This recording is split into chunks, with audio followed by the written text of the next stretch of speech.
when I considered taking over the position as head coach at the University of Windsor, people told me it was a professional suicide. The team was in the bottom of the rankings in Canada. It had only had 4 winning seasons in a span of nearly 50 years. I was going to be the 3rd head coach in 3 years to try to take that team over.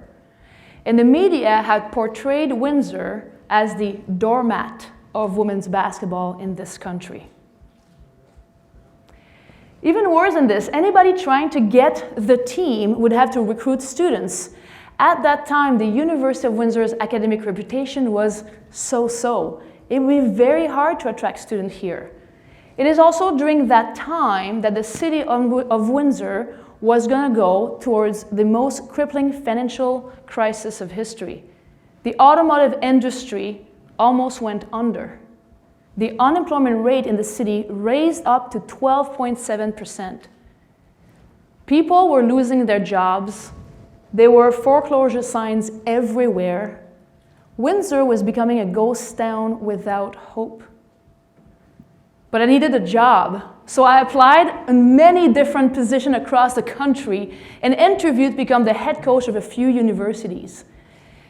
And only Windsor called me back. So I said, okay. But when I came here, I had this dream to transform the women's basketball program into national champion. And so I committed wholeheartedly to this vision.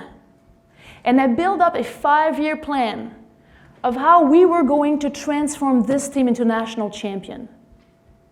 And on March 2011, 5 years after the vision was written, the University of Women's basketball team won its first ever national championship.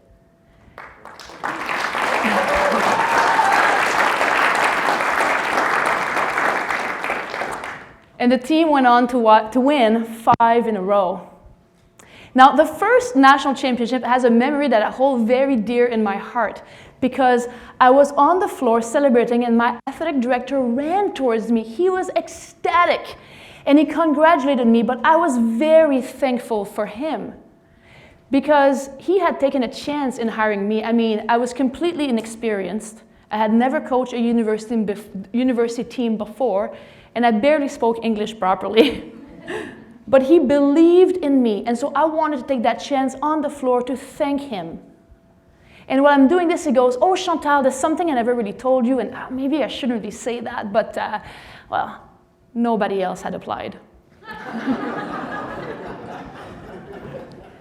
Today, I want to take you with me on this exploring this journey of endless possibilities, where dreams can come true, where underdogs can prevail.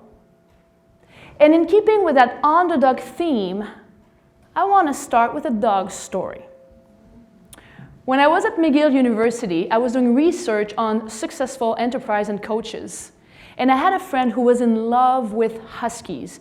You know those animals that are like, white and gray with blue eyes and they look like wolves? Well, she booked herself a plane ticket from Montreal to Calgary because apparently that's where the best husky breeder was.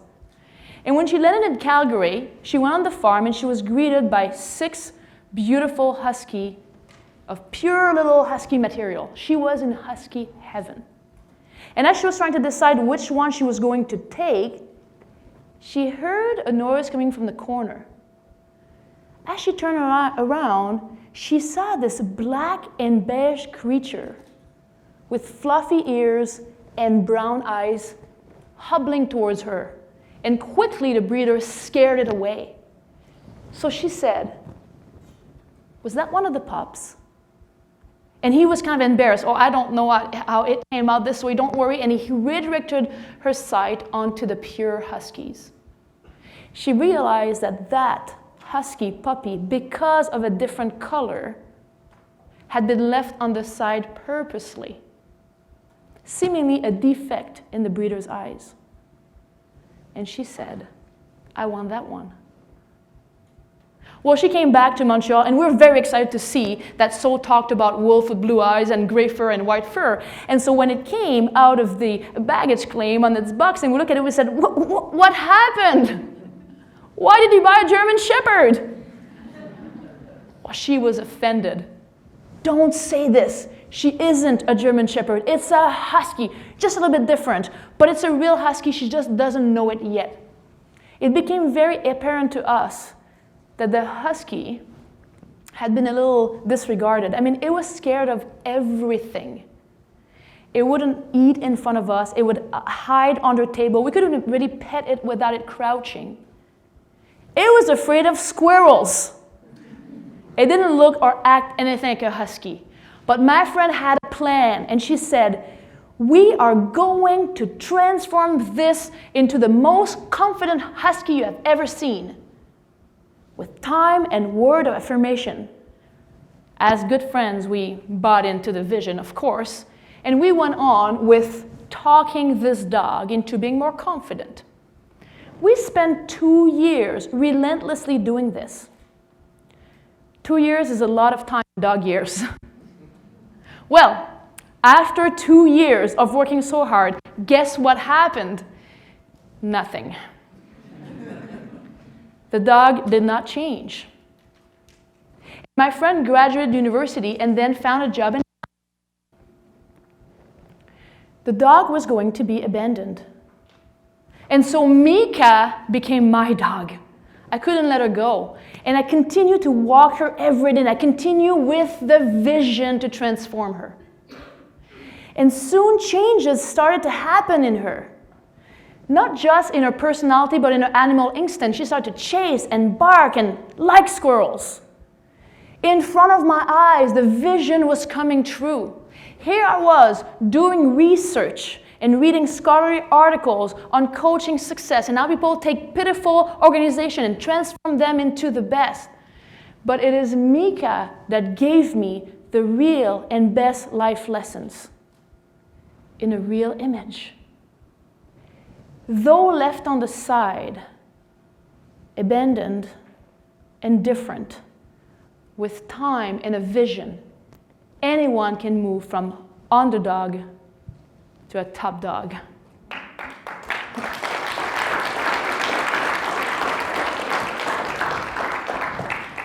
Well, the story of the Windsor Lancers women's basketball team is exactly like Meeka's. It was a program that was left on the side at a university with a struggling reputation in a city that didn't receive the credit it deserved. But because I had done this research, and most importantly, because I had to walk Meeka every night looking at her, I thought, hey, why not just apply the Meeka strategy onto the University of Windsor women's basketball team? And here we went as a staff with our 5-year plan in hand and our vision, and went all across the country recruiting the best athlete and talking to parents and talking to high school coaches and working so hard and saying, I know we haven't won yet, but if you come here, by the time you graduate, you're going to be a national champion. And we worked so hard with this vision for 2 years. And guess what happened? Nothing. The team even got worse. I mean, in our second year, we did not even make playoffs. People would ignore us. I remember this time I was in Toronto recruiting this athlete, and the father looks at me and says, you are either delusional, crazy, or French Canadian. But I kept walking Meeka and looking at her. It takes time. It takes time. And so we kept with the vision. And soon, one by one, that vision resonated within somebody and they decided to come to Windsor. But most importantly, as a team, we developed an undeniable faith that the turnaround of our program was imminent.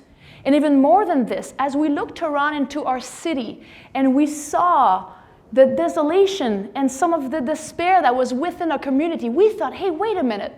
What if we lift this program from the ashes and make it into the best in the country? What if we can help maybe change the profile and reputation of Windsor in the national media? What if we really get out of this and win? Maybe we can inspire people around us to also believe that hope and change is possible and that something good can come out of Windsor.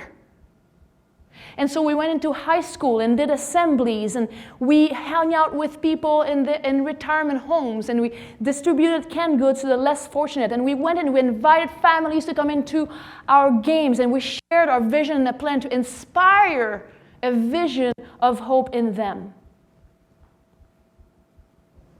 It was really interesting because, wow, in 2005, I coached the first game in front of about a dozen fans. By 2010, in the middle of the financial crisis, we were playing in front of sold-out crowds. And we started to play with so much relentlessness and passion because we didn't want to let our city down. We wanted to make our city proud. And in 2011, a turn of event that nobody could have predicted happened. Windsor was named to host the national championship. Wow. Nobody had ever won on their home court in the history of women's basketball. But in 2011, right here at the University of Windsor, on home court, the women's team won its first national championship of history.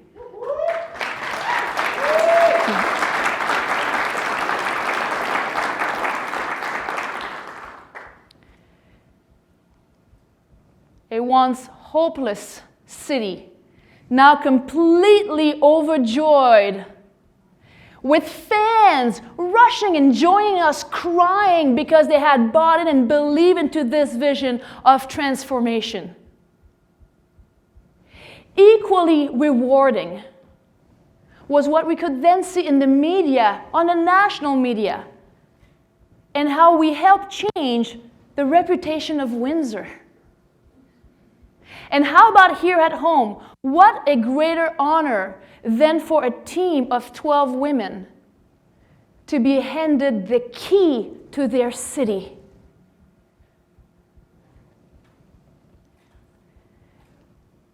I have a confession to make. During this incredible journey of transformation, several times I felt completely inadequate. Let me take you back in 2009. As the pressure was rising, as the expectations were increasing, as the fans were starting to fill our stands, and as people were literally latching on to us for hope, I started to panic. I could not believe what was happening. It was greater and bigger than what I had imagined. And I started to feel nervous. What if we fail? And though I felt that the weight of the community was on my shoulder, and though I know it was all in my head, the fear of failure actually completely took me over. I became absolutely incapable of coaching properly. I didn't have the life skill to handle such pressure. I didn't know how to lead a group of women under these circumstances. I made bad decisions. I wasn't level-headed anymore, and we lost. I felt awful. I may or may not have cried a lot because we had not failed. I had failed. I just had realized that I had become the limiting factor to my team's success. And in the pit of despair, I went to get myself a mentor. And I did some therapy. It helped. And I started to learn, and I allowed the process to transform me. If I wanted to be part of this vision, I had to be willing to transform myself. I had to learn how to handle both willing followers and stubborn leaders. I had to learn to become soft and strong. I had to learn to receive feedback and seek out feedback, and how to receive criticism. unless and until I allowed myself to be transformed, nothing else I could have done or said would have transformed the women's basketball team. It was a very difficult period of my life. It was also the most humbling.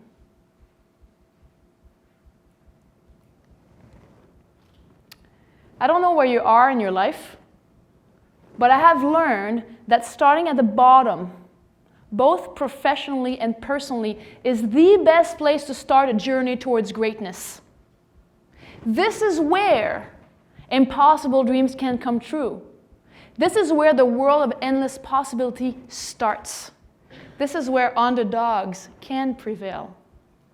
If you find yourself right in the ashes, not knowing what to do, here's your chance to create a vision of hope around you. If you find yourself surrounded with rocks that you think are not worth anything, here's your chance to transform them into diamond. And if you are in the pit of despair, if you feel personally you are inadequate and things aren't working for you and you don't know what to do, good for you. Here's exactly where you have to look inside and start to allow yourself to grow and change. And then you'll be able to change things around you. And if ever you lost your way or along your life you lack motivation, remember this story. Or even better, remember Meeka's story.